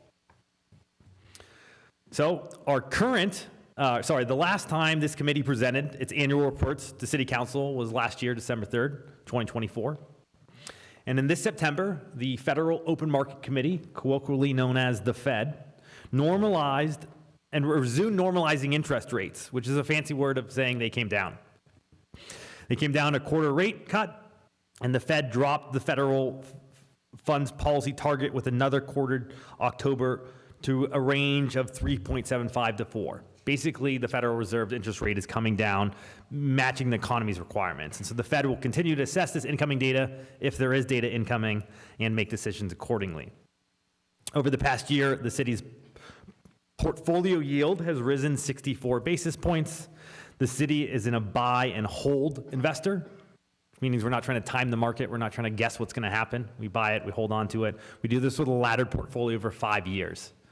This structure is in line with the city's portfolio, and just know that lags from the market. So when we see this interest rate come down, it's going to take a little time for our portfolio to reflect that. And the majority of our bonds are purchased in lower markets are going to start to mature over the next 6 months. Mind you, the bonds that are maturing were purchased 5 years ago. The interest environment rate 5 years ago is much different than today. So based off September's portfolio book, the balance and yield to maturity, interest earnings will increase by approximately $3 million. We're going to get a little bump by the fact that that interest rate's going up for around $3 million. Now, while it's important to note, keep in mind the city's investment objectives have an order of priority, and the first order is safety, keeping our money safe. Our job is not to increase money, it's to keep the money we have protected. Liquidity, we need to be able to access the money that we are keeping safe, so we need to be able to get it from when we need it to. And thirdly, if possible, having yield on the portfolio. But that is not the objective of our committee, and I just wanted to call that out. Order of importance is strategic here. So in addition to earning this extra, we do have some both yield and book value increase. So the changes in the portfolio balance affect the interest rates earnings, and you'll see that as the yield changes as well. So the committee has completed its annual review of the city's investment policy, and at the August and September meetings, state law changed some things, so we do have some adjustments. This is really exciting for our committee when we actually get to adjust something. So pretty stoked here to talk about some policy adjustments. I know we've all been waiting for this, but really, really important here that we follow the state rules. And so there was a state rule change, and so we're just complying our city rules to match the state rules. So there's a 40% limit on commercial paper, and purchasing that during a zero rate market environment. We're going to just change our date. It was just capped at 2026. We're moving that to 2031 to just give it a little bit more extension, a little bit more flexibility. And the committee recommends we change that maximum term from 26 to 31. So it's just a time date reflecting what the state has recommended. So we're recommending you, our city council, follow that. In addition, the committee recommends reducing the allowable investment in money market funds and mutual funds from 15% of each portfolio to a combined maximum of 20%, bringing the policy in compliance with state law. So what that means is you could buy 15% of one thing, but if you could do that twice, it would get you over to 30. So we're just changing some of our words to make sure we don't accidentally violate something by just showing the combined maximum is up to 20. Individually, it's still maxed at 15. So the staff will incorporate these changes into the new investment policy presented to the council in January. And we, the committee, recommend that you, this evening, to receive and file the report. I'm available for any questions if you'd like to discuss our fascinating investment policy. Thank you, Mr. Gonzalez, for that Excellent. fascinating report. Perfect. Scintillating. Councilmember Adam. That was a good report. It was. What's your occupation? I am a volunteer servant of the city. I work in. Wait, you're I a work in volunteer HR. in this committee, correct? Yeah, no. Yeah, I do volunteer on this committee. I have a day job. It's not fun. We don't want to talk about it. I sell HR. No one wants to talk about HR. Like brushing your teeth. It's just miserable. No, the reason I asked, you seem very knowledgeable. Thank you. So I did work at a big bank. The bank didn't do too Oh, hot. there it is. First Okay. Republic Bank, rest Now in peace. The truth comes out. Okay, good. You made a good point there about those 64 basis points. I did a little calculation, and that is about $3 million Yeah. more than When what you we're have getting. 380 million, that's 64 Yeah, basis points. For that's- me, that- my 64 basis points that's don't not chicken reflect feed. nearly as much of a yield. Yeah. Hey, maybe I should ask Jamie. We do have money with LAIF, right? Is there some cap on Yes, how much that's we can have with them, or? Yeah, there is a cap with LAIF. I believe it's 75 million. So once we hit that cap, then we would have to invest in other opportunities. We also have 2 other similar type, funds to LAIF. We are well under the cap with LAIF, though. So how much do we have with LAIF? Let me look up. I will be able to tell you. LAIF. LAIF, Local Agency Investment Fund. Yeah, as of the October report, we had about 2.6 million in LAIF. Oh, okay. So the uninvested amount. 2.6, did you say? Yeah. Well, they are paying 4.25. What's our cap? 75 million. 75 million?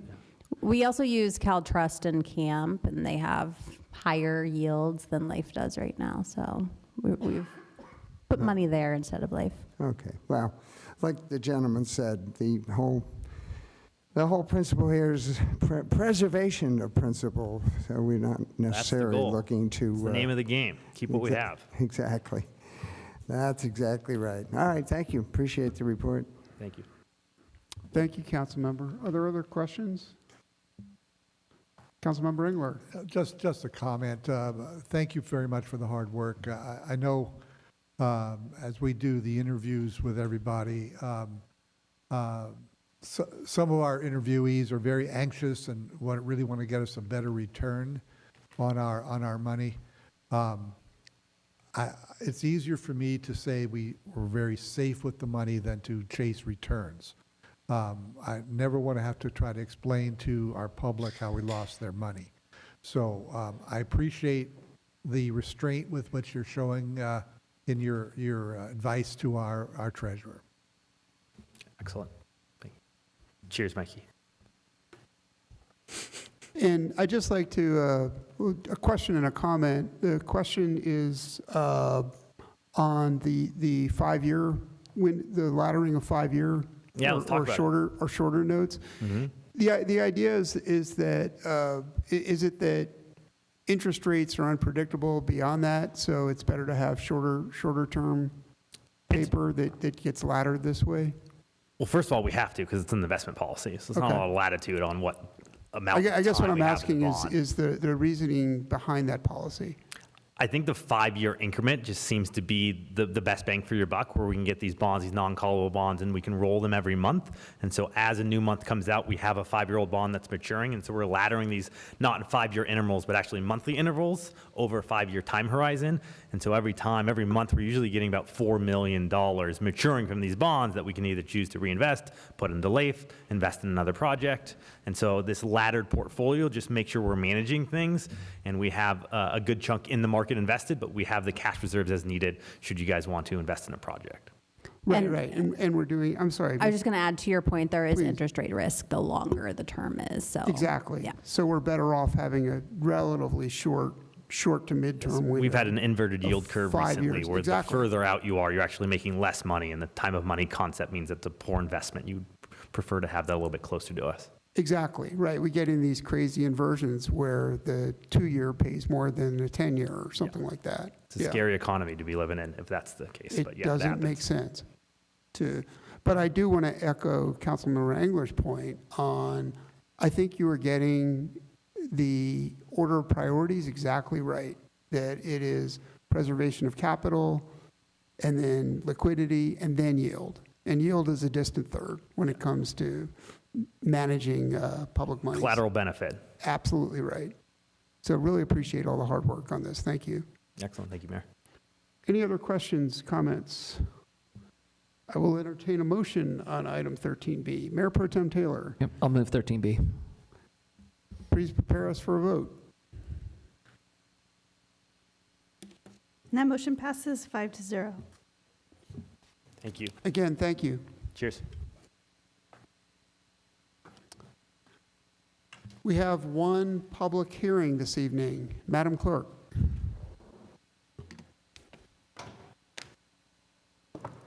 Hearing advertised as required by law is open to consider agenda item 10A, the purchasing ordinance update. There are no speakers for this item.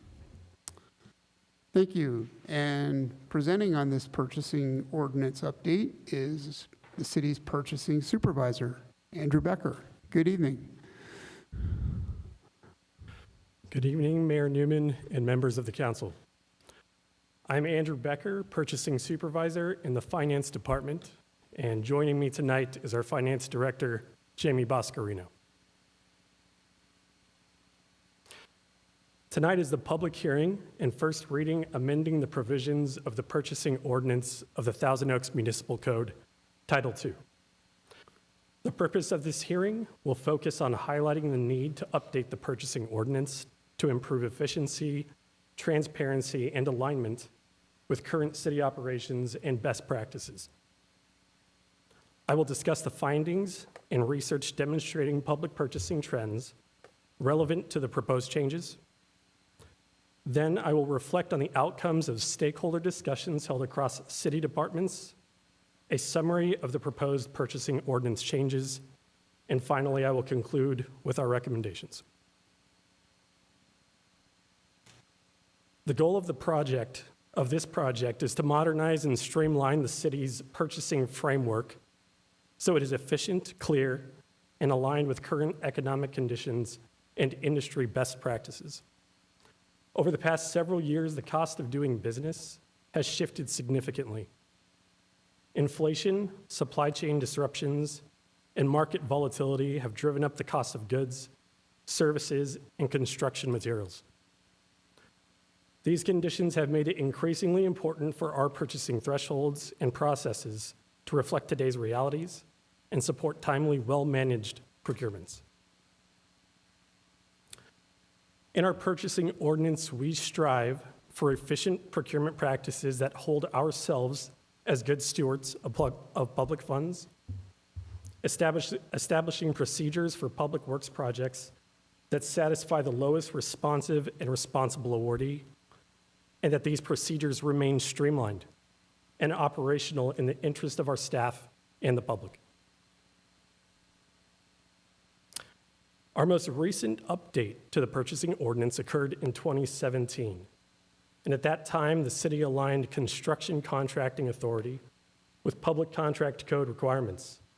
The update also increased the city manager's approval authority to $75,000 and established department head approval up to $25,000. The last time the city's purchasing dollar thresholds were adjusted was in 2005, when purchase order limits increased from $3,000 to $5,000. Next, I will walk through the key findings and research that informed these recommended updates. We reviewed purchasing data collected by the California Association of Public Procurement Officials, which included responses from 68 California agencies. We also compared our purchasing policies with those of neighboring jurisdictions. This benchmarking helped inform the recommendations we are presenting today. This data reflects where agencies across California set the threshold for requiring 3 competitive quotes. The majority of responses fall between $5,000 and $25,000, with a significant number, 20 agencies, using a $10,000 threshold. Based on this benchmarking, increasing our formal competitive limit to $10,000 keeps us well within common practice and aligns us with many comparable agencies. This chart reflects the thresholds agencies use for formal solicitations.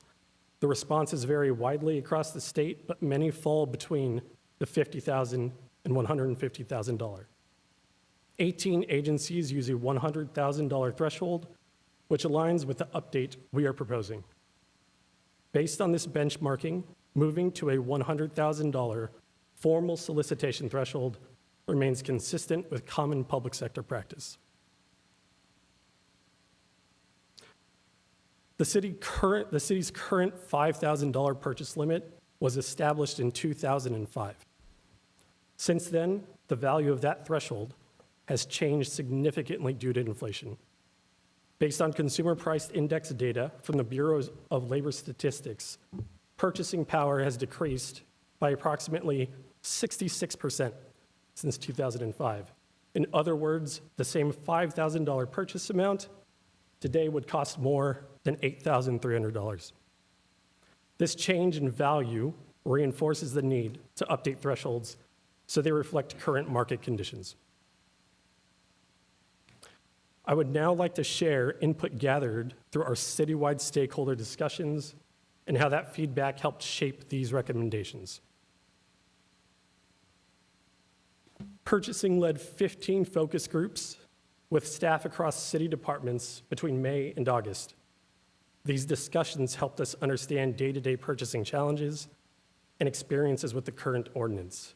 From these sessions, several consistent themes emerged, which helped guide the proposed updates. Those themes were then consolidated and used to develop the recommendations being presented today. Across departments, staff consistently noted 3 priority areas: updating outdated thresholds, clarifying the solicitation exemption list, and improving guidance around single and sole source purchases. In addition to the ordinance updates, staff also highlighted areas where internal purchasing processes and support could be strengthened. These included improving forecasting and planning, providing more templates and examples, and addressing challenges with estimating procurement costs for certain purchases. And next, I'll provide a summary of the proposed changes to the purchasing ordinance. This slide shows the proposed updates to contract approval limits. First, the formal written contract would now be required for purchases over $10,000 rather than the current $5,000 threshold. Next, the department head approval authority would increase from $25,000 to $50,000. City manager approval would increase from $75,000 to $100,000, with city attorney approval required specifically for legal service contracts. Finally, city council approval would apply to contracts over $100,000. And as a reminder, these changes do not apply to public works or public project contracts, which remain governed by the Public Contract Code requirements. Staff is also recommending updates to the delegation of authority for the city manager and city attorney. The current language was written in 1985 and no longer reflects how contracts are executed today. These updates align with code and current practice and provide clearer guidance on how city council can delegate additional authority when appropriate. Another key recommendation is modernizing the thresholds that determine when competitive quotes or bids are required. These revised ranges help ensure the process remains efficient for lower cost items while still requiring appropriate competition and documentation for larger purposes. With these changes, departments may make purchases up to $10,000 without competitive quotes. Purchases between $10,000 and $100,000 would require informal quotes, and formal solicitations would apply to purchases over $100,000. Another proposed change focuses on task orders issued under our on-call professional and consulting contracts. These contracts are used frequently across departments, and the current limits no longer reflect today's project costs. Under the updated structure, department heads would approve task orders up to $50,000. The city manager could approve task orders up to $100,000, and any task order above $100,000 and up to $150,000 would continue to go to City Council. We are also recommending a new provision to streamline work tied to development projects. If a consultant contract is reimbursed by a project applicant, the city manager would be able to approve task orders up to the total amount already authorized by City Council, eliminating delays while maintaining accountability. We are also recommending updates to the solicitation exemption list to ensure the language reflects current purchasing practices. The proposed changes clarify that the term subscriptions include periodical subscriptions, as well as commercial off-the-shelf software and non-customized software licenses. The category for books would be broadened to include electronic resource platforms. The exemption for land would be refined to include acquisition-related services. And finally, the term attorney fees would be updated to legal services to align with current terminology and improve clarity. As part of these updates, we are introducing clear definitions for single source and sole source purchases. We're also aligning their dollar thresholds with the new approval limits and providing guidance on when each process should be used. Bid security is a financial assurance submitted with certain competitive bids to confirm the bidder is committed and prepared to move forward if selected. If the awarded bidder withdraws or fails to satisfy contract requirements, the city may retain the bid security to cover potential impacts. To better reflect current administrative practices, staff recommends updating the clause that requires bid security to be returned within 60 days. The revised language would allow the city to either securely dispose of or return the bid security as appropriate.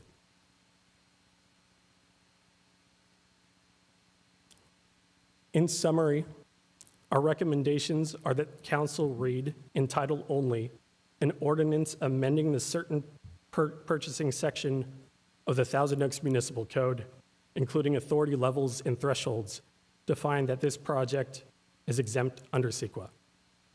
These actions complete the proposed purchasing ordinance updates and ensure all related ordinances and resolutions are current, consistent, and transparent. Thank you for your time. Staff is available for any questions. Mr. Becker, thank you very much for your report. Appreciate it. Are there questions of staff?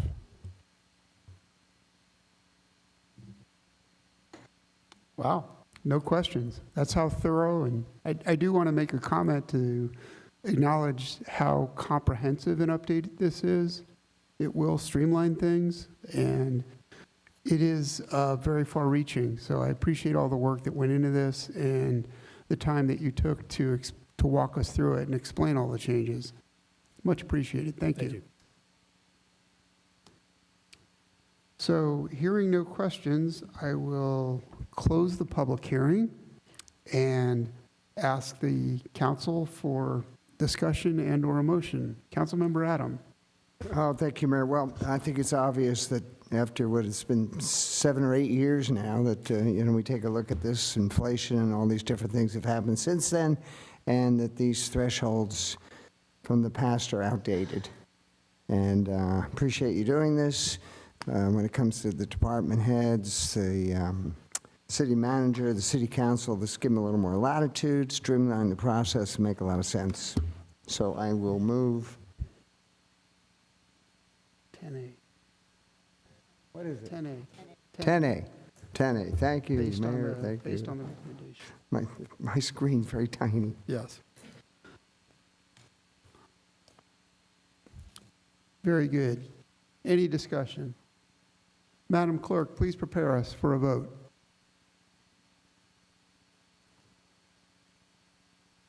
And that motion passes 5-0, and your ordinance title is an ordinance amending provisions of Title II, Chapter 1, Article 2, Section 11, and Section 13, City Manager, Title II, Chapter 1, Article 5, Section 3, City Attorney, and repealing and replacing provisions of Chapter 10, Title 3, Purchasing of Thousand Oaks Municipal Code.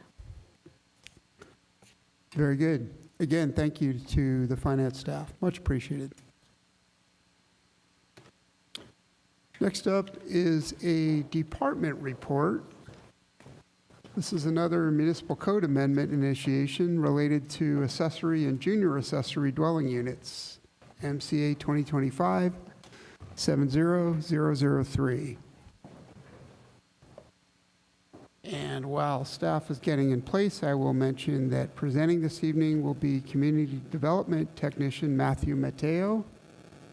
And available for questions are the Planning Division Manager, Stephen Kearns, the Community Development Director, Kelvin Parker, and also from CDD, Fabiola Melcher. Mr. Mateo, good evening. Good evening, Mayor, and also good evening, fellow members of the City Council. Again, my name is Matthew Mateo from the Community Development Planning Division. I'll be presenting tonight's report. So again, the item before you is a request to initiate a municipal code amendment to allow staff to analyze recent state legislative actions and provide recommended revisions to the city's accessory dwelling unit and junior accessory dwelling unit ordinance. It is staff's recommendation to find that the item to be exempt as a legislative action from the requirements of the California Environmental Quality Act, otherwise known as CEQA, pursuant to state law, which specifically finds that CEQA does not apply to the adoption of an ordinance specifically relating to accessory dwelling units, and to adopt a resolution initiating a municipal code update to Title IX, Chapter 4, Article 45 of the regulations of accessory dwelling units and junior accessory dwelling units. To provide some more background, or as you all may know, the state continues to expand on ADU and JDU laws to address the housing shortage by reducing regulatory impediments and streamlining approvals so that homeowners may provide small-scale housing. While doing so, the cities must also update zoning regulations regularly to stay consistent with state law. In October 2025, the governor did sign 4 new ADU-related bills: Assembly Bill 1154, Assembly Bill 462, Senate Bill 9, and Senate Bill 543. Assembly Bill 462 actually became effective immediately October 10th, while the remaining 3 bills will soon take place effective January 1st, 2026. Should the City Council approve this request to initiate a municipal code amendment, staff will evaluate all state ADU legislation, provide a report of findings and recommendation to the Planning Commission. Then Planning Commission will make its own recommendation to City Council for final decision and consideration. While this concludes my presentation, I, as well as other city staff, are available for clarification and questions as well. Very good. Thank you, Mr. Mateo, for your report. Appreciate it. Are there questions of staff? Just one question. Is it not the case that we're basically here in voting on this because we have to? That, as the staff report said, that cities are required to promptly revise their ADU and JADU regulations to comply with state changes. So the state changes things frequently, and then we're required to update our law because the state changed something, correct? Correct, Mayor Newman. That's why we're requesting the initiation. Very good. Thank you.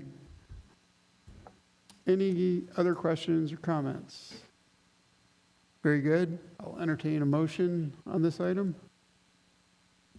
Councilmember Sure. Engler? I'm happy to move this item 12A, recommendation 1 and 2. Thank you. Madam Clerk, please prepare us for a vote. And that motion passes 5-0. Very good. Thanks again to the CDD staff for these frequent updates.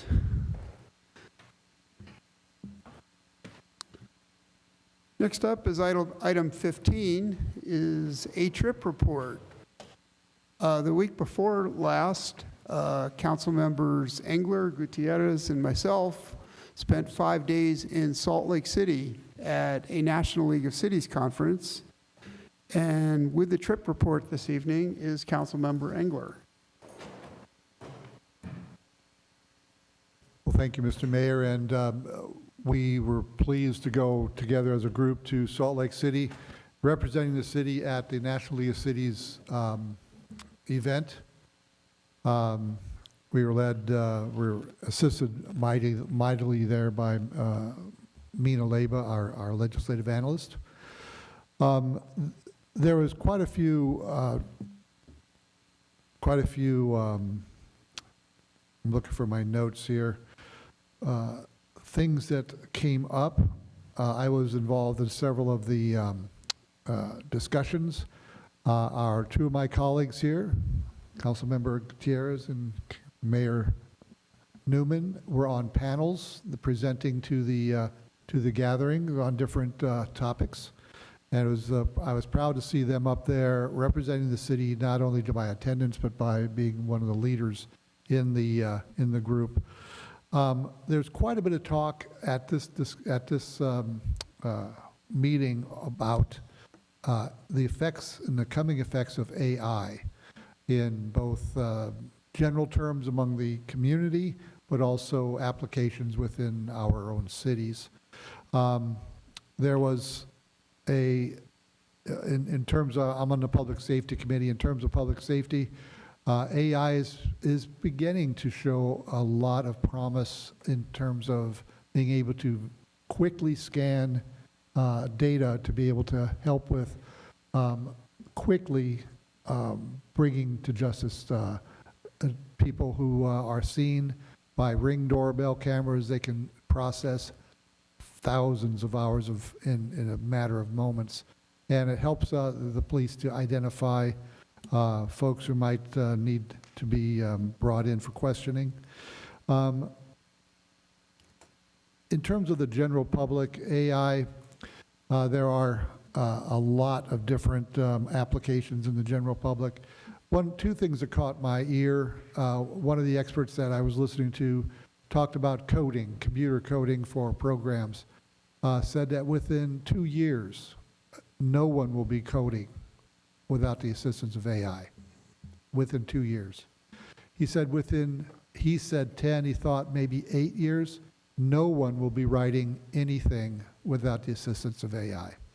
So it is, this tool is coming whether we're ready or not, and we're looking for ways to help our own city become more streamlined, but not lose that personal touch that Thousand Oaks is noted for.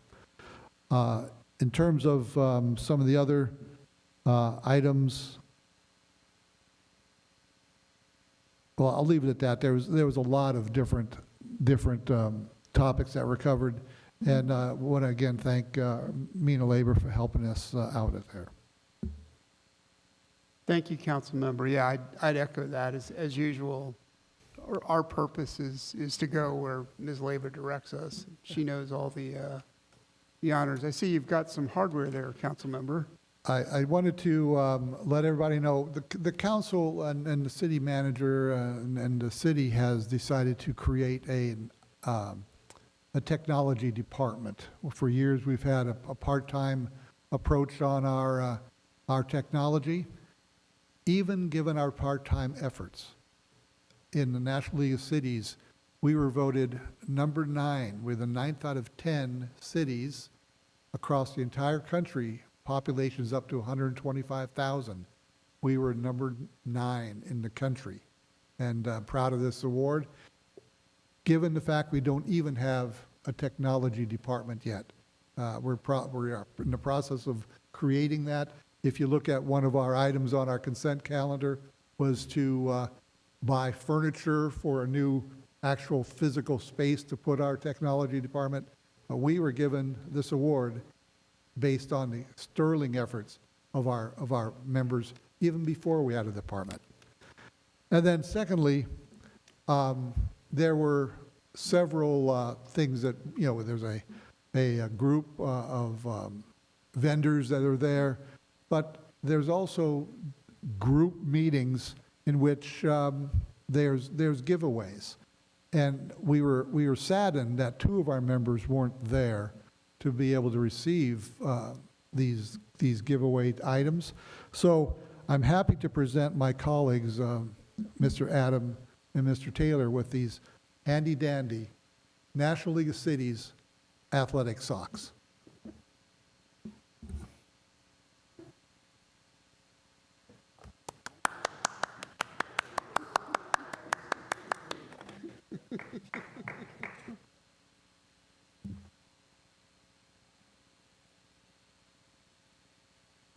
Again, thank you, Councilmember Engler, for that presentation. I can attest that these socks are indeed quite comfortable. I also want to congratulate Councilmember Gutierrez on appearing on a panel for the first time, quite a serious panel, on the fiscal health of cities, and acquitted herself and our city quite well. Congratulations on that. And again, our thanks to Mina Leyba, the city's legislative affairs manager, for her work in getting us in front of the right panels, the right people, making lots of introductions. There are more than 2,700 cities represented from around the nation at these conferences, and they are invaluable resources for us. So thanks again for that trip report. We move next to, we do need a motion. This is receive and file item. Is there a motion on the Yeah, trip report? I'll move receive 15A. Thank you, Mayor Pro Tem. Please prepare us for a vote. That motion passes 5-0. It was the Sox that did it. Our next item is the city manager's report. Mr. Powers. Thank you, Mayor Newman. We'll be back here again a week from tonight on the 9th. That will be the annual occasion for our reorganization meeting. So a more celebratory and ceremonial occasion that we hold annually. So that will be a week from tonight on the 9th. Also want to remind everyone that Mayor Newman will be presenting the State of the City address at Cal Lutheran University next Tuesday morning beginning at 11:30. And we will have that recorded and published for anyone that's unable to make it. And we'll have that up for everyone to enjoy in the community. And with that, we'll look forward to seeing everyone next week. Thank you, Mr. Powers. And with that, I will adjourn to our next regular meeting, December 9th, 2025. Good night, Thousand Oaks.